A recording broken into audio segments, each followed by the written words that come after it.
China making good on its trade threats, stoking fears of a trade war.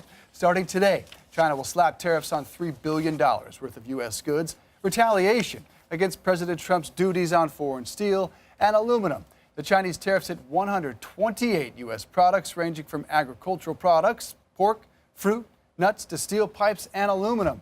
This move is the latest in escalating tensions between China and the U.S., which may only get worse. The president has more trade actions in the works, like tariffs on some $50 billion worth of Chinese goods. Experts warn they could cause further retaliation, and a trade war will be devastating for U.S. consumers, investors, and companies. The president has long accused Beijing of unfair trade practices that steal American jobs.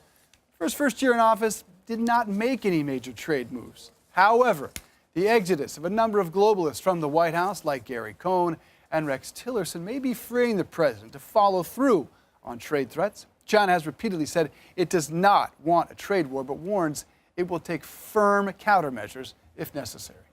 Well, joining us this morning, Washington Examiner commentary writer Philip Wegman. Good morning, Philip. See you, Phil.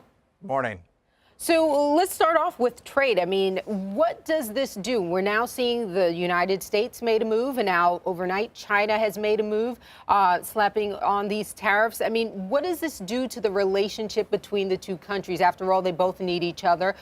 When you look at China, the U.S. needs them as they try to work with North Korea to denuclearize. So what does this do to the relationship, you think?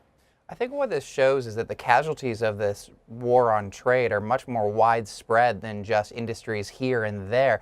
Like you said a moment ago, yes, this is going to have significant impact on markets here in the United States, but it also has a significant impact on international relations. Remember, China is actually our best friend when it comes to getting North Korea to behave. They're not, the best actor, but they're the best negotiating partner we have when we're trying to get that rogue regime to come to the table and start acting rationally. So not only do you have, consumers here in this country who are going to see higher prices and perhaps see less growth in their industry. Think about farming industry in particular, but also we're going to see a cost on the international stage where perhaps China is going to be less willing to work with us when it comes to getting North Korea in line, because after all, we're going to war with them when it comes to the economy. Yeah, it could have real impact on Trump voters in the middle of the country, but stay tuned for that. Looks like that's down the road a bit. Let's talk now about just a nice, pleasant Easter weekend for most of us, except for, of course, the president, who decided to go on Twitter. And Phil, this is why we need him to play golf on Easter Sunday and not tweet. Take a look at this one on DACA. Border Patrol agents are not allowed to properly do their job at the border because of ridiculous liberal laws like catch and release, getting more dangerous caravans coming. Republicans must go to the nuclear option to pass laws now. No more DACA deal. I'm going to let you take your pick there. What are the issues with this tweet? Well, first off, I think that more golf is always a good thing for this president. I think it's always a good thing for presidents in general. I'm of the opinion that, the government's least is probably the best. And if that means sending our leaders to the golf course, I think that that's okay. But yeah, if you look at what he's saying right here, he's kind of conflating the issues when it comes to immigration and DACA. Clearly, he's doing that because this is something that the conservative base is up in arms about. But, we've seen this debate play out. We know that Democrats declined some, compromises that Republicans put forward, and also vice versa.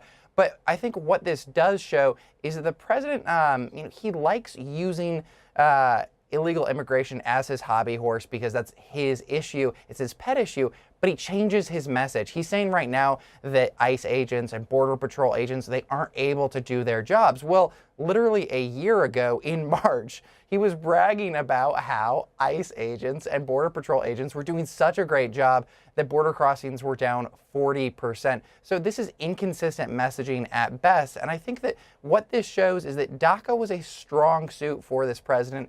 Now he's just kind of listing, and I don't think that he can freewheel on this issue ahead of the midterms. Let alone when he mentions the nuclear option, he doesn't have Republican votes on the White House proposal. But extending that one more, when he says no DACA deal, theoretically that means no border wall, right? Because if they don't give Democrats something, no chance he gets the wall, right? Well, I mean, we've gone through this back and forth. I mean, Yeah. we remember right before what Republicans labeled the Schumer shutdown, that President Trump was willing to, give amnesty for these DACA recipients, that he was able to hammer out a deal in exchange for funding for his border wall. I think what we've seen now is that this is empty rhetoric, because the omnibus is passed. Members of Congress are going home. They're campaigning. They're not willing to get into a big fight over a legacy issue like this. This is something that the next Congress is going to have to deal with. And if control of the House shifts to Democrats, I think that President Trump lost his last significant opportunity to do something on the wall and on DACA. In the little bit of time that we have left, help me understand the strategy here, because publicly both sides of the aisle say they do want a DACA fix.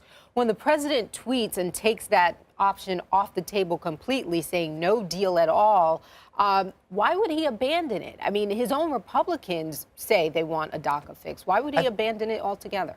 Not to be too cynical, but I just think that this shows that when it comes to both Republicans and Democrats, they see that a lack of a DACA deal is actually advantageous to them going into the midterms. What Republicans can say is that they were willing to do an honest, good effort at finding the compromise, and that Democrats turn them away from the negotiating table. And Democrats in turn can go to their base and say that Republicans are heartless and were never serious about getting anything done. This is the sort of thing that is going to whip each of their main core voters into high gear ahead of the elections, where if you were actually to do the hard work and actually come up with a compromise, I think that would cost that could cost significant political capital and perhaps disenfranchise some of your base. So the cynical play here is that Republicans and Democrats have more to gain by not getting a solution. Using Dreamers as a bargaining chip, it sounds like. All right, you mentioned midterms. Next half hour, I want to ask you about some surprising numbers that show how unpopular Nancy Pelosi is, or at least how Republicans think that's the case based on their ads. Philip Wegman, we'll talk to you in just a bit.